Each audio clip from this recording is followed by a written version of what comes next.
before, and this time I don't have to hop into my car and drive across campus to get to my class. So hopefully we'll be able to use slightly more of that time.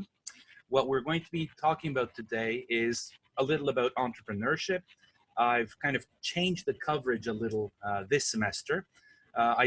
Sometimes I talk more about business models and how you might be able to use that to improve your idea rather than just do something to get a grade in this class. Why not use this opportunity to also do something valuable, which potentially might even become maybe a project or a business.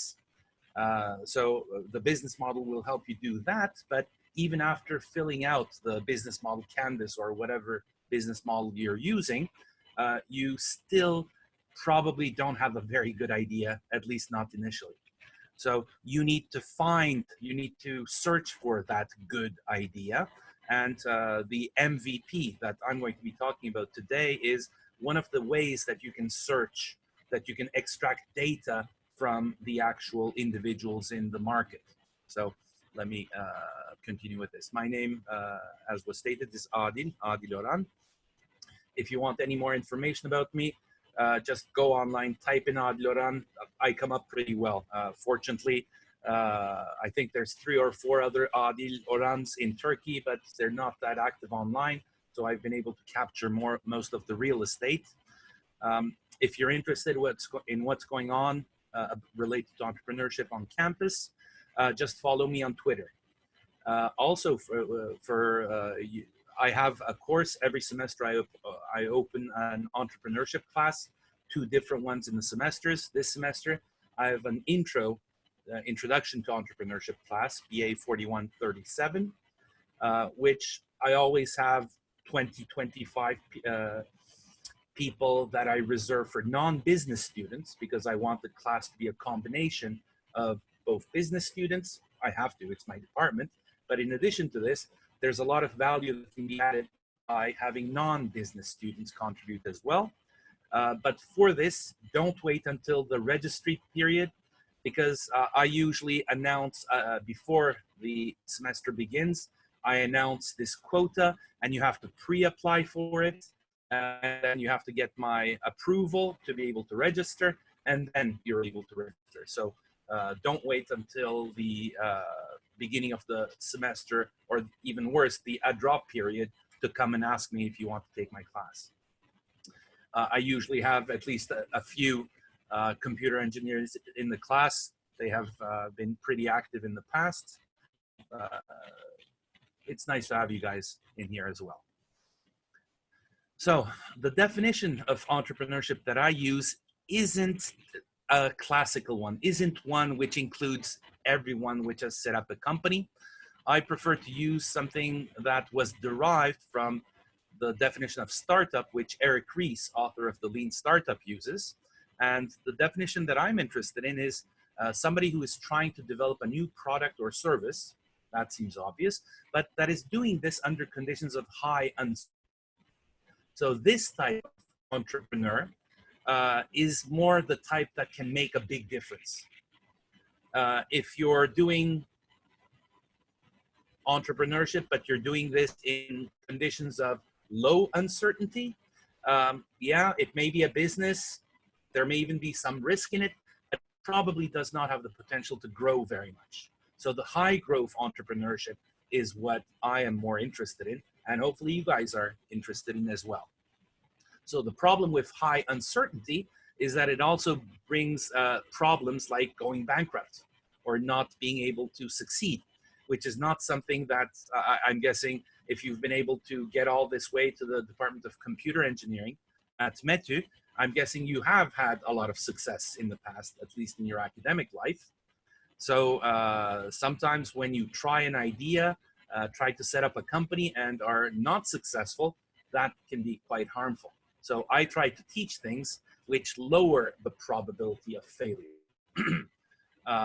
And to do that, we need to generate information, real information about the market, about the potential of an idea. And as I said, failure is not a fun thing. It hurts a lot. It eats up a lot of resources. So how can we reduce it? Well, If anybody, do any of you recognize him, by the way? His name is Paul Graham, if that helps. He was the founder of the world's first accelerator, Y Combinator. And I think it was in 2003, which he established Y Combinator, hızlandırıcı. And as opposed to an incubator, which takes you from the idea stage to helping you establish a company, an accelerator is one which, once you have a product and you start selling it, it takes you and speeds you up. And it fine-tunes you. It makes a small investment in you. There's usually a cohort, a group of people together which go into this. And then it ends with a demo day where you are put in front of potential customers, potential investors, and so on. And it tries to move you up that slope of success, hopefully successfully, quickly. So his secret to success is make sure that you are building something people want. It's that simple. If you are building something people want, you have, it doesn't make it certain that you will succeed, but it increases the odds significantly. So you might say, well, yeah, you know, who would do something stupid? Like, the complement of this is, do not spend time, effort, and resources building something that people do not want. But no one would do this, right? Who would spend time, energy, money, resources building something that people don't want? You'd be surprised. There's a lot of entrepreneurs, some very smart entrepreneurs, which are doing this. And some of them are academics, by the way. So I'm not kind of leaving us out. There's a lot of academics which are also building things just because it's R&D, just because it's going to be new, it's going to become, you know, it's going to be publishable. Sometimes we do things just because we can. And that's not a very good way to do this, unless it's very fundamental research, in which case, yes, it's still beneficial. And again, how do you know you are building something people want? Because very seldom have I seen an entrepreneur come to me and say, oh, I know nobody's going to want this, I'm still building it. They all think that there is demand for it, but it doesn't always turn out that way. So we need to ask them, are you sure? How do you know? And do you have proof of the demand? Do you have proof that there's somebody that wants what I plan on making? And how can I have proof if I don't have the product in my hands? Is the big problem, right? Until I finish coding or preparing the product and try to sell it, I'm not going to know whether there is demand for something like this or not. Well, the short answer is yes, there are many other ways other than completing the product completely to sell it. There are ways that you can find out whether there is likely to be demand without going through all of this and losing all of that money, all of that time. So a business model is something, this is the business model canvas. It's one of the business models out there. There's many others. You're welcome to use any of them, but I strongly urge you to spend some time learning about and filling out. This one was developed by Alex Osterwalder. It was part of his PhD thesis. He was a doctoral student in strategy, if I remember correctly. And this was, this was known in the field of strategy. However, the way he put it together and summarized it on one page was kind of his contribution. And it wasn't initially for entrepreneurs. It wasn't just for small businesses. It was meant for all types of businesses to help understand what it tries to do. But later on, the entrepreneurship teachers noticed this, saw this, and said that, oh, this can be very useful, especially in our area where most entrepreneurs might have an idea but don't have a nice way to bring it together, to explain it, to make it more detailed. Because when an idea is floating up in the air, they all look and sound great. Reality is that most of them are not very good. So this is something, a tool to help you capture and put it down onto paper where it is more difficult to lie or skip over important parts of the business idea. Some people state it slightly differently. Rather than using 9 blocks, what are these 9 blocks? If you can't read this, it starts with the value proposition and your customer segments, and then what kind of a relationship are you going to have with your customers? Are you going to sell everyone the same product, or are you going to customize? Are you going to be, gathering information about them and so on? Channels, where are you going to advertise your product? Where are you going to sell your product? Where are you going to provide backup services and so on? Revenue streams, how are you going to make money from this? Are you going to sell it? Are you going to rent it? Are you going to not get money directly, but you're going to get money from advertising? Are you going to, there's many different models, and they're increasing as time goes by. And then over here, we have kind of behind the stage, things that normally you don't see that much. This part is in front of the stage, so all your customers, all your competitors see what you're doing. But these key activities, what do I need to do successfully to make this project a success? Key resources, what resources do I need? Is it cash? Is it good coders that know high-tech, the latest coding techniques, or can do it securely and so on? Or is it maybe some raw material or some intellectual property? Okay, it changes from project to project. Or is it a design that you need to have? Key partners, you will probably need these because you might not be able to do all of these key activities and get all these key resources by yourself, especially as a startup, as a small company. So for some things, you're going to have to go outside. And if these are special, so it's not just everyone you work with, but if they're special, if they have some very expensive machinery that can't be reached, only they have it in Ankara, an agreement with them might do this. Or if you have to sell door to door and they have an active sales force which already goes to all of your potential customers, again, that might be a key partner. And then the cost structure down here, the last of the 9 blocks, this basically, what are the main drivers of cost? What is your main cost going to be? How much is it going to cost to produce per unit, part of this? But also, what are the big factors? Is it going to be designing? Is it going to be production? Is it going to be advertising? Is it going to be, I don't know, the money you give to Amazon Web Services, right? It depends on your project. So this helps you capture that idea and talk about, put it down on paper where it is easier to see problems that might exist in your idea. And it forces you to think about some things you may not have thought of before. So this is the business model. Canvas in particular. There's a lot of material about this. If you go onto YouTube, just type in, business model canvas, examples, explanation. Or if you go onto YouTube, check out Adil Oran, which also has quite a few videos explaining the business model in quite a few hours of material. So you can reach a lot of material related to this. For the briefer version, description of how your company creates value, delivers it to the customer, and captures a part of that value to put into your pocket, because you need that to survive. Let's do a quick example. Sometimes I spend a lot more time doing this little by little, but today we don't have that much time, so I'll do it quickly. Let's think of the business model of Google, or actually it's become Alphabet now, but let's think a while back, before it became one of the world's most valuable companies. What is the value that Google creates? And I'm also opening up the chat so that maybe you guys can provide feedback. What is the... Oh, well. Well, I'll answer it myself.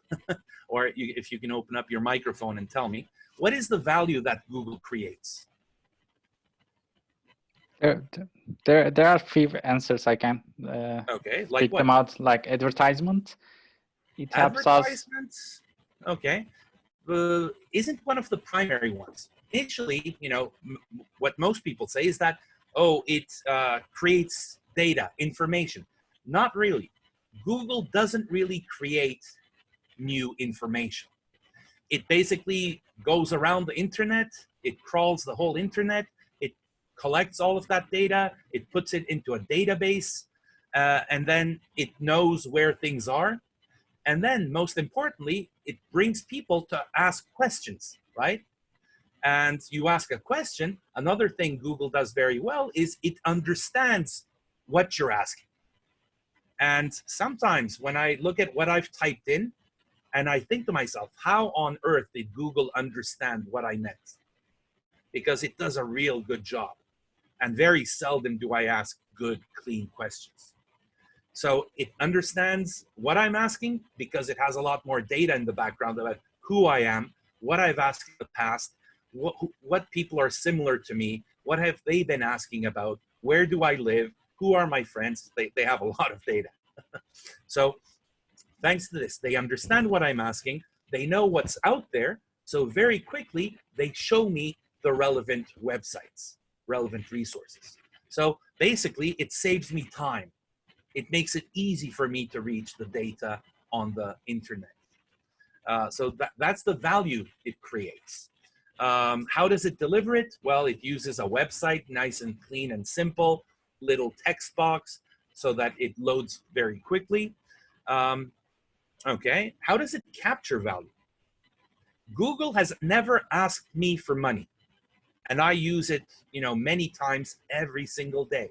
It doesn't have my credit card information as far as I know. And, I've never had to pay for this search. So is Google's model problematic?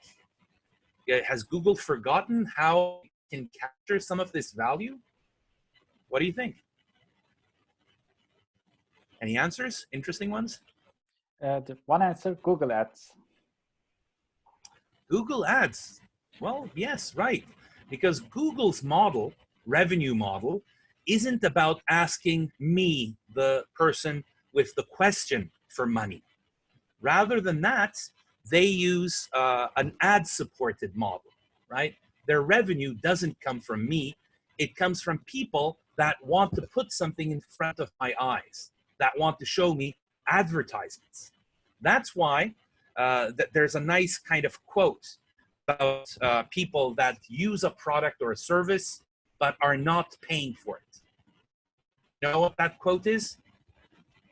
Armajab. If you're using a product or a service, don't be afraid, that's my grandfather clock. It's only 2, so we get 2 of them. If you're using a product or a service and if you're not paying for it, be very careful. Why? Because more likely than not, you are the product. You're not the customer. You are the product. So when I type in a question and get an answer, but I'm getting something of value, right? Yes, it's good for me, but in fact, Google is collecting information about me, and they put advertisements at the top of the search page, which basically people that want customized advertisement. So rather than put it in the newspaper or put it on television, why do they bring it to Google? Because Google, rather than just to anyone that watches that TV channel show the advertisement to, they show it to the people that are most likely to use that data, to buy that product, or that want to see that information. So thanks to targeted advertising, there's a much higher potential to make money for the advertisers. So I am not Google's customer. I am Google's product, just like you guys are. So does this mean Google doesn't have customers? Google does have customers. They're just not you and I. Google's customers are advertisers. So Google's product isn't really search. It is eyeballs, which they have a lot of data about. So they get money from the advertisers to put advertisements in front of my eyeballs. So when you think about it, search is the side business of Alphabet or Google, right? It still has to do it, and it has to do a good job, but it's not its real business. Its real business is getting money from advertisers. And it also collects so much data, it might be making money from other places as well. The other day, there was a nice little example of how companies that have apps can make money, even from free apps. I don't know if you noticed, but there was something in the news about an Islamic prayer app, which you can download and you can read the Quran and it tells you when it's time to pray and so on, which was free. It had been collecting a lot of data, and you know who had been interested in this data, who had bought it and used it? The CIA. They had used it to track terrorists and find information about them all around the world. So be careful when you use something for free, okay? Because there is a cost and it doesn't always come directly out of your pockets. Okay, so why did I go over this? Because even companies that we know, that we use every day, their business model might not be as cut, as clear as we initially think. So for your business ideas also, you need to think about what other alternatives might exist, and they might be better than your original version. But still, we first need that original version, and we need it on paper. So use the business model canvas or other business models to summarize, to capture, summarize, put it down on paper, and make more detailed and evaluate. Take a look at it and see whether, now that it's on paper, does it have a chance of surviving? In short, how does your company make value? Okay, then a few things about first contact. Let's assume you have taken your idea, captured it, put it down onto paper. The next step is, well, getting in touch with your customer. Some people wait and do this after the product is fully prepared. I'm going to argue, do it much earlier. What do you think when you hear the words first contact? Well, different people use different things. I usually think of the Star Trek. I'm a Trekkie. But Steve Blank has something to say about first contact. He is an entrepreneur, a serial entrepreneur who now teaches entrepreneurship. If you go to Udacity, you can take his class, how to start a startup, something like that, the lean launchpad. They're all his ideas.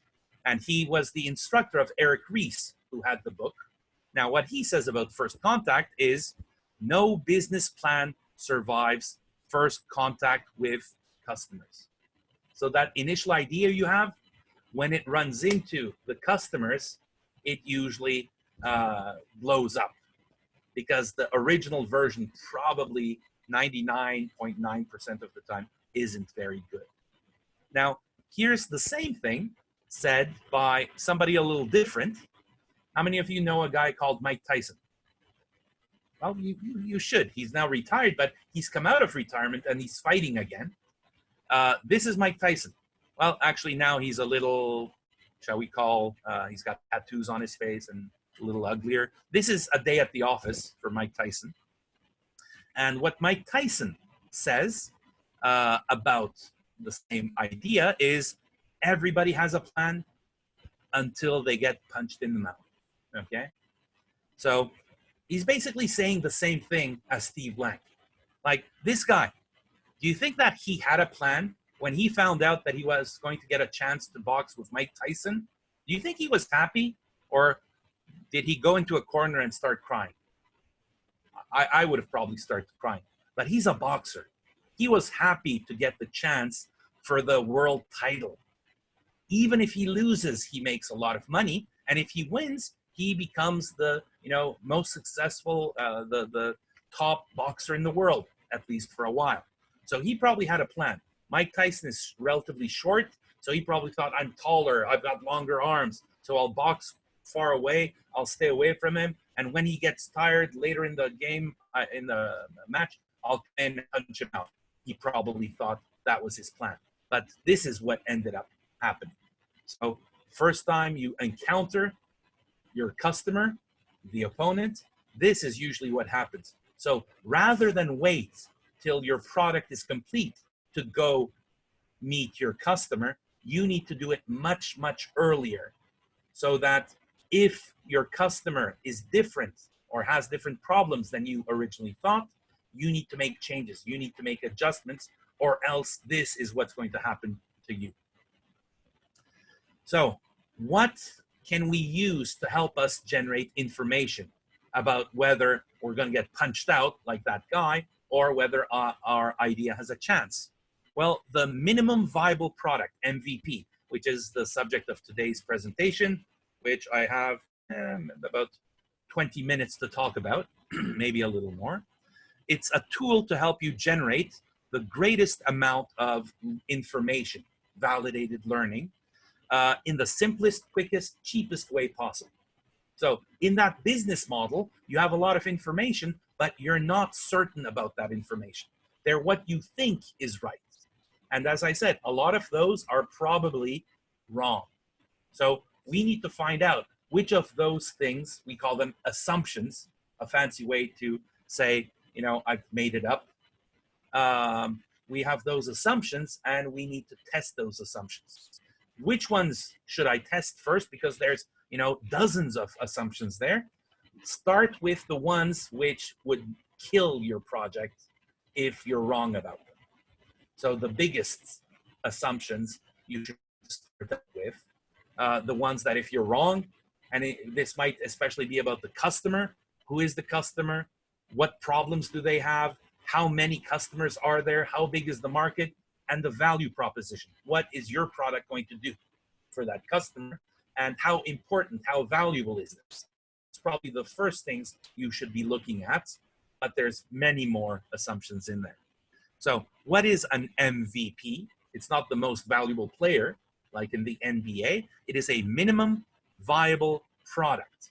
Well, a lot of people hear product and they say, oh, it's a prototype, right? Sometimes, but it doesn't have to be a product. So you can think of it as an MVE, minimum viable experiment. So it can be anything.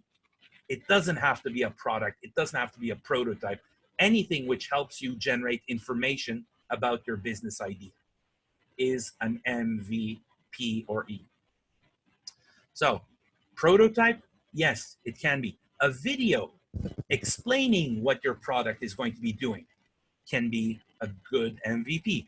Customer interviews, maybe some of the best MVPs, customer interviews, but they're not easy.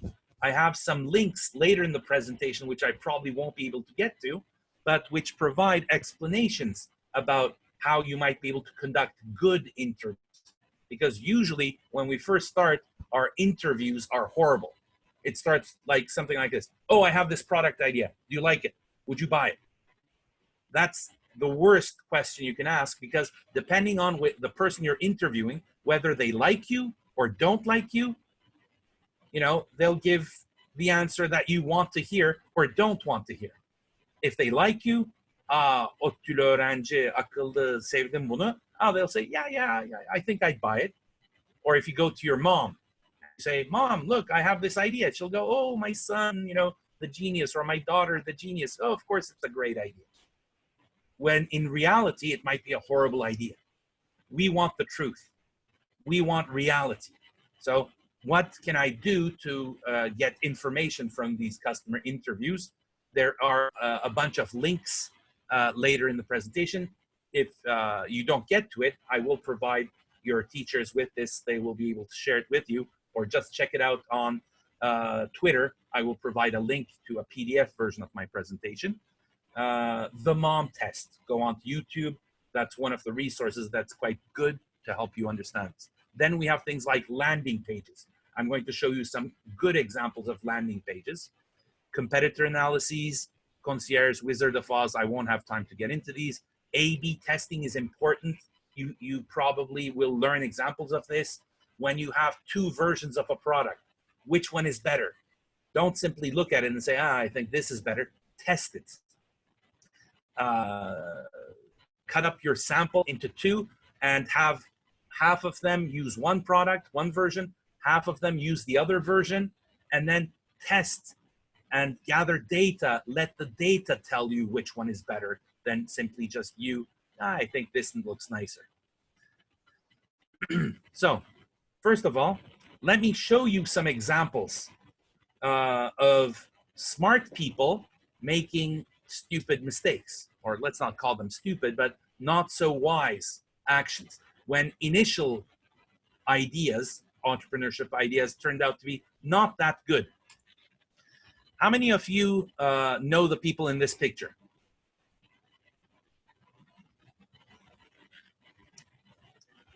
This one is actually one of my old students.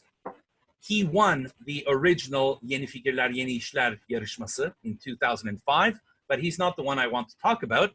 It's these two in the back. Do you know them? Var mı tahmin? Or do you know this name, Kade? Okay, so they came in second in the first Yeni Fikirler, Yeni İşler. And their names are Kaan and Demirhan. This one is Kaan Kayabalı, and this one is Demirhan Büyüközcü. Electrical engineers, I think they also, or at least Demirhan also has a master's in informatics.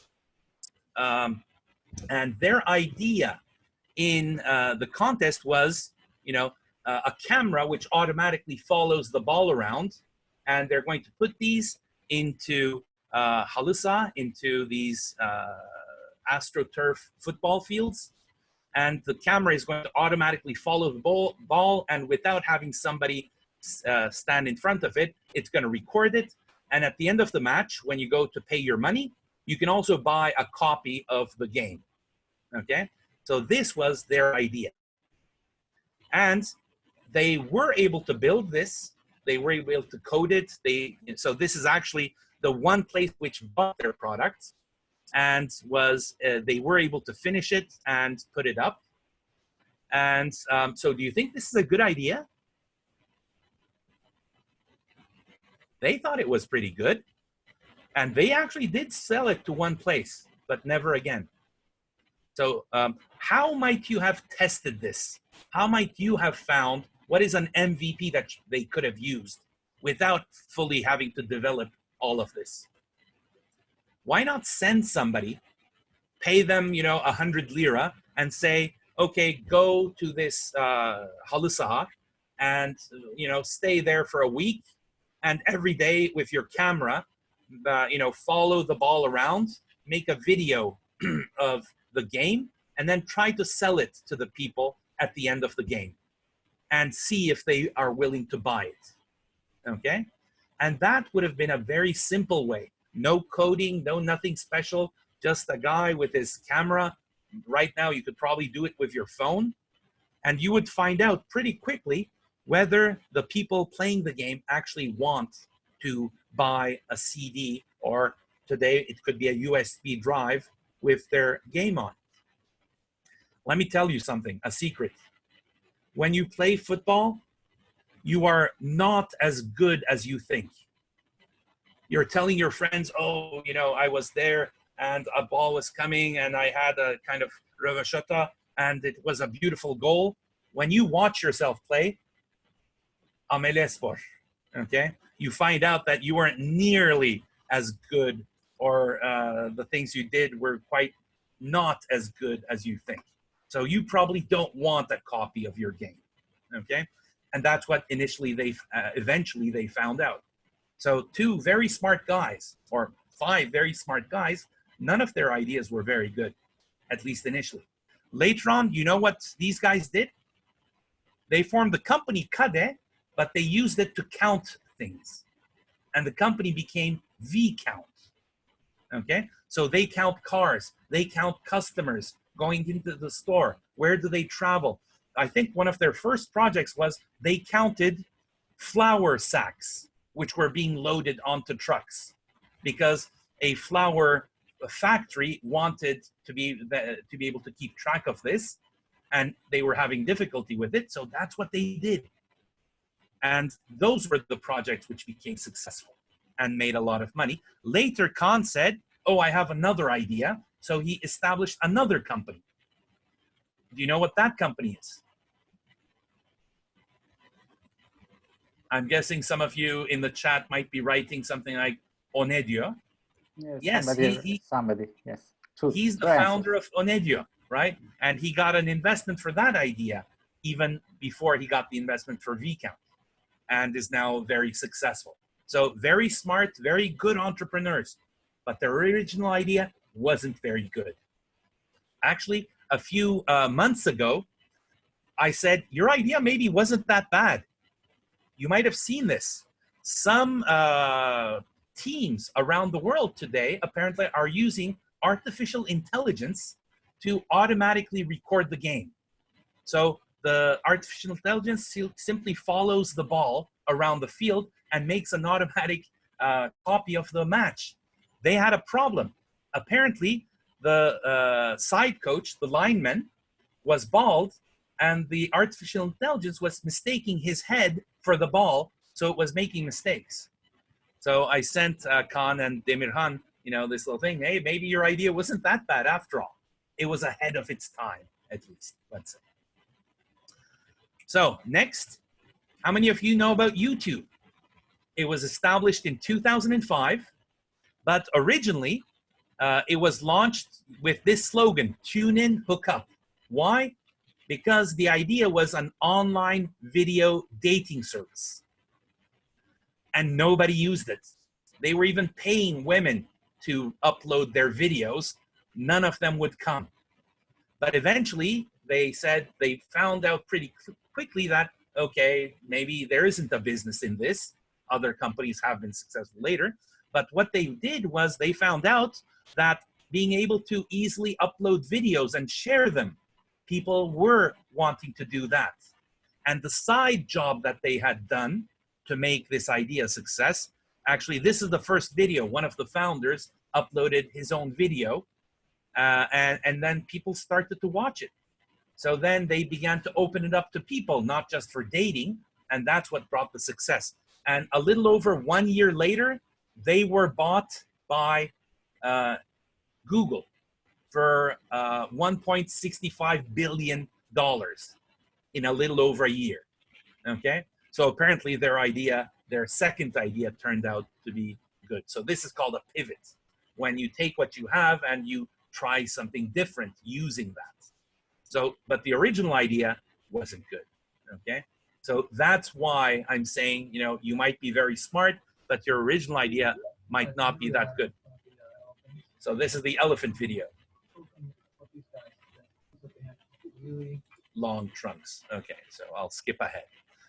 This is a prototype of the original iPod or iPhone, but it has buttons, it has ports, it has this, it's huge. Yes, but what they were testing for is how does the touch support work with different applications?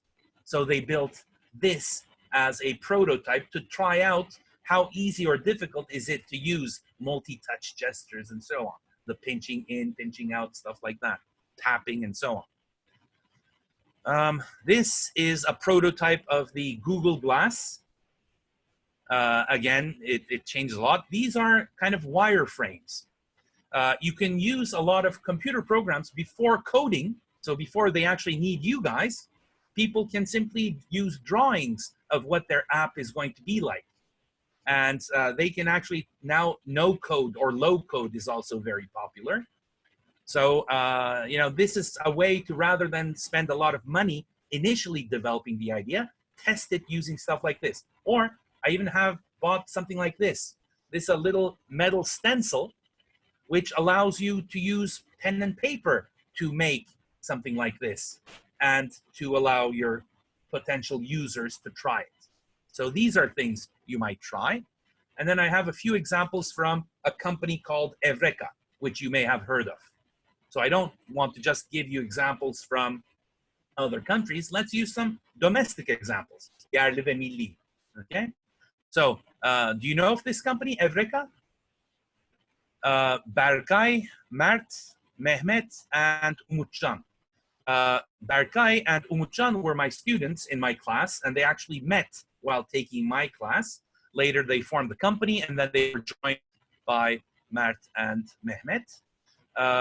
Berkay was a mechanical engineer. Mert is an electrical engineer. These two are industrial engineers.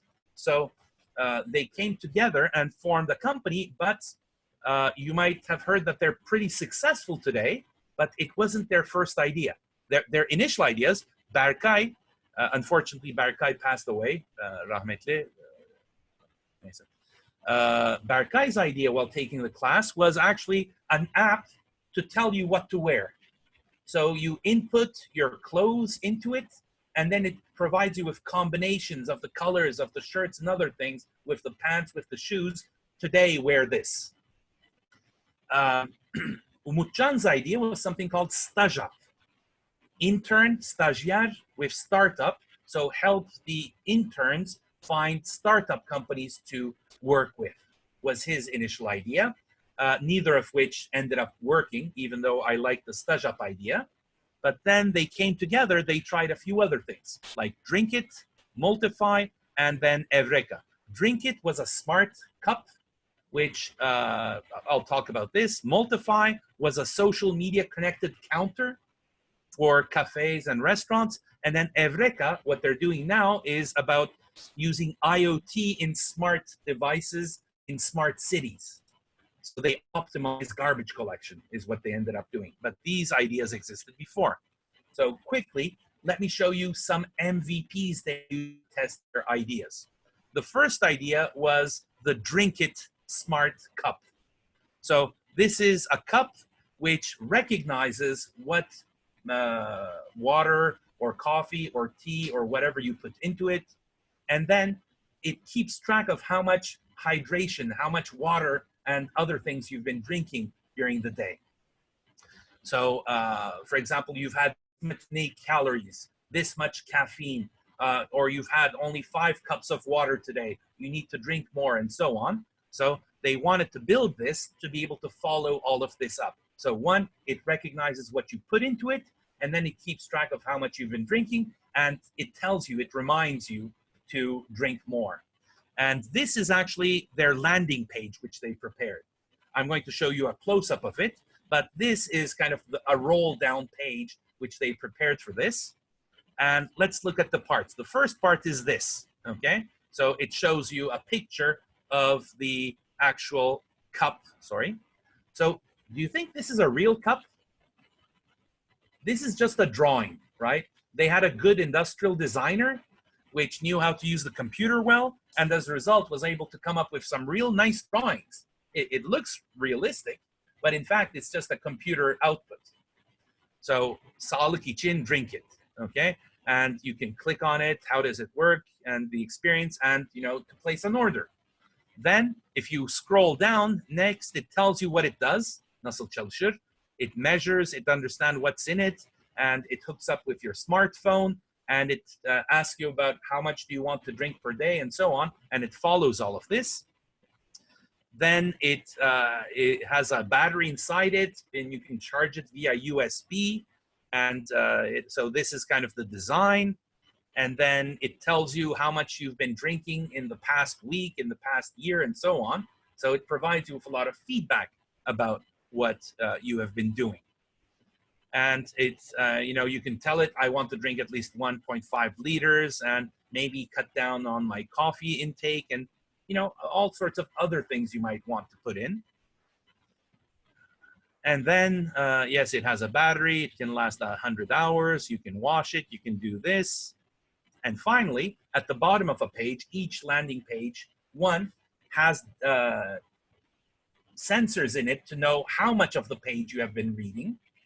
It also keeps track of, it has a counter, obviously, to see how many people have come, how much of the page did they read. And at the end, if you're interested, give me your email or your telephone so that we can contact you with updates. So this is a landing page. This is to judge, is there interest in something like this? You might send out 1,000 emails or maybe a Google advertisement trying this out, and then see how many of those people come and actually read through the page and how many sign up. And if you're a computer engineer, I'm pretty certain that you can add a little bit of code to follow which IP numbers are coming or where the people are from. And actually, when we're sending out the initial email, if you know who they are, you can put a little tracking number in there to follow which of those people actually came and checked it out and actually were interested. So this is an MVP.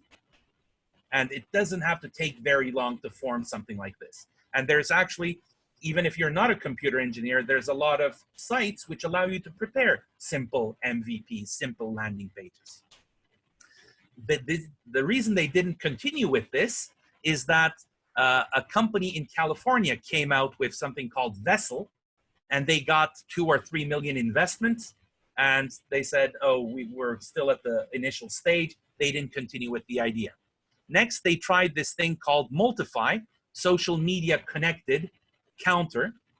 And so when you go somewhere, if you check in, this actually counts you, and we'll see it change now. Okay, so people that see this on the wall of the cafe might go in and register. What advantage does the company, the cafe, get from this? One, they know who you are. They get a chance to send you advertisements and so on because you're either on Swarm or on Facebook or somewhere where you check in. And people, might say, hey, look what I'm going to do, and might use this even if they weren't going to use it otherwise. So this is, again, the team with Multify. What kind of an MVP did they build before making the actual product? Because they did end up building this, and they did sell a few of these. Again, a landing page. On the landing page, first, they show you a nice picture of what it's going to be like, and they tell you what it's going to do. Then they tell you how it works, how you connect it, and so on. And then they say, oh, this is the size. It also tells you about the price. They were trying to sell it for about $700. And then they say, okay, place an order or give us your information so that we can send you more information. And even with this site, there was a lot of interest, but not as much as they were hoping. So they actually did sell one, I think, to the one of the founders of not Facebook, but Swarm, something like that.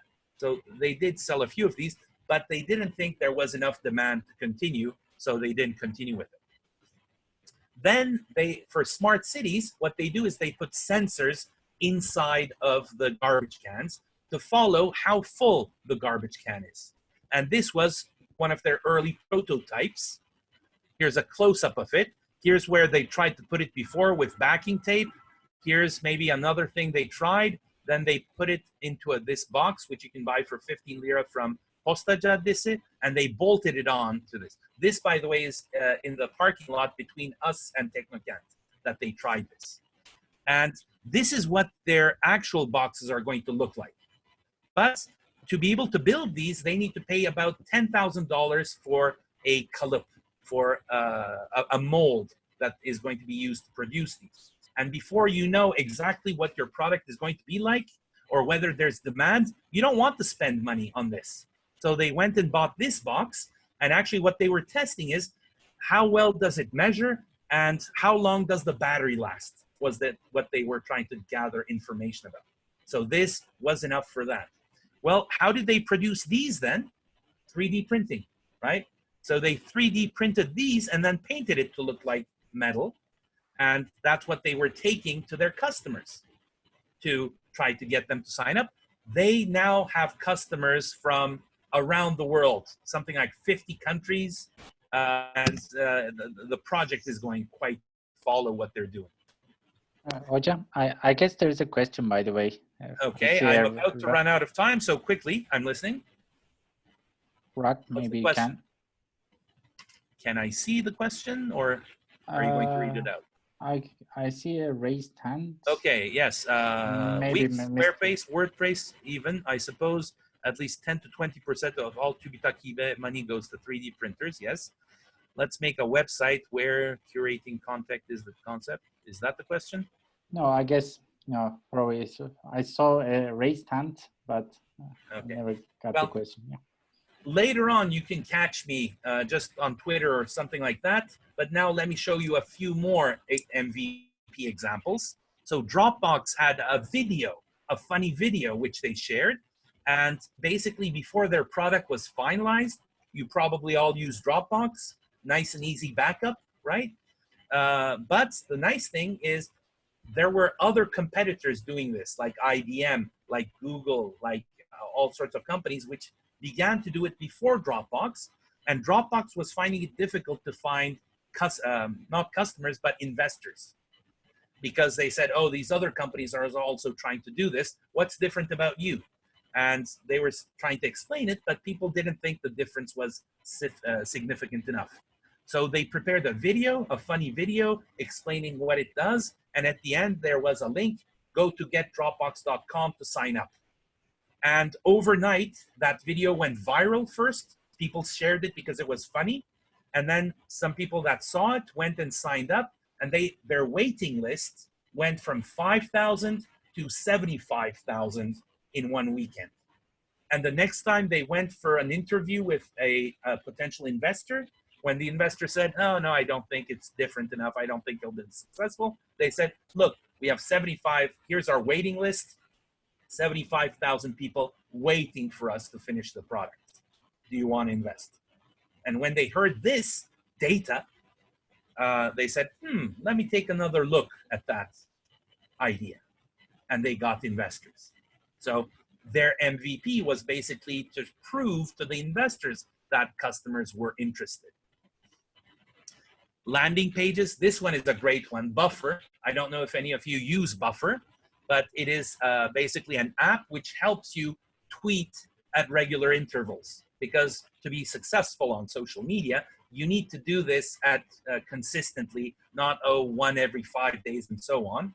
So Buffer allows you to do this without constantly having to be at the computer. So this was a simple landing page. Page 1, it explains what it does. Choose times to tweet, add tweets to your Buffer, which is the queue that you have. So you can preload the queue, and then at regular intervals, Buffer sends out the tweets for you. And then when you press on plans and pricing or buy, it says, oh, hello, you caught us before we're ready. The product isn't ready yet. He didn't even begin to code it yet. And so he's basically just testing, is there interest in this idea? And he saw that there was a lot of interest, and actually he made an improvement to this landing page. He added one in between. When you press plans and pricing, it pops up, oh, there's a free version. This is called a freemium model. You have a free version, and then you have a standard. For the free version, you get 1 tweet per day, 5 tweets in the queue. For $5 a month, you get 10 tweets per day, 50 tweets in the queue. And for $20 a month, you get unlimited tweets, unlimited queue. So then people either go for the free, for the standard, and the max, and again, the same message pops up. Oh, we're not ready yet, sorry. But if you're interested, give us your email. We'll send you out some information as soon as we're ready. And thanks to this, they were able to find out there's a huge demand for something like this, and investors, and then they went in and actually coded the product, and now it's a pretty successful company, Buffer. If you're not using it, use it. Or Zappos. They sell shoes online. Their initial MVP was a simple, very simple web page, and they went into some shoe stores. They took pictures of the shoes, loaded it online, and then waited to get orders. They weren't able to accept credit card. They weren't able to do anything else. Do you know that Groupon was initially something called The Point? And it was basically a way to help people together try to do some online events and other things. And it wasn't successful. It was, easy and effective group action, or to talk with the politicians, get them to change things. People weren't interested, and then they switched to the equivalent of our Groupania kind of idea. Groupon was the original one. Groupania is a copy. Couchsurfing, example, again, and a bunch of others. One last one that I want to show you is a company called Rent the Runway, which says that they wanted to see if people would be willing to rent dresses. These are luxurious dresses from brand names. The guys wouldn't understand that much. But if you go to a wedding as a guy, you wear a suit and you're done. Women have a much harder time. It's much more expensive, the clothes that they wear. And second, they can't wear the same thing again and again and again. So it's quite expensive. So they wanted to test whether people would be willing to rent dresses for 4 or 5 days at about 10% the price of a new dress. And to do this, they conducted some experiments. They got some dresses, they put them into a room close to Harvard University. They invited 125 women students, and they said, okay, look at these, do you want to rent? It turned out that about a third of 125 students rented that day. So they said, good, there's potential. Next, tried something else. They brought in more clothes of the ones that people had wanted and got rid of the ones that were not popular. Again, they invited people in. This time, but they wouldn't let people try on the dresses because they wanted to do this online or using an app. So online, you can't try on the dress. So they said you can see the dresses, but you can't try them on. Did people still want to rent them? It turns out that 75% wanted to rent because now they knew which styles and which sizes were in. So that's what they had gotten. And 75% wanted to rent. And finally, they had a third MVP. The third one was they took pictures of the dresses, they put it into a PDF document, and then they emailed this out to people that had gone to their landing page and had asked to be put onto their email list. And they sent this out to like 1,000 people to see how many people would be willing to rent just by looking at a picture or a PDF of the dress. And this, they found about 5% were willing to rent just through a website, just through a PDF, which was enough to make the idea a success, okay? It wasn't 75%, but they couldn't see the dress with their eyes. They couldn't try it on, but still 5% were willing to rent. So they went ahead. This is now quite a successful idea. So these are examples of MVPs. So these are hopefully things that you can try very quickly, very easily. And I hope that your ideas become successful. I have run out of time and I have 3 minutes before my other class begins.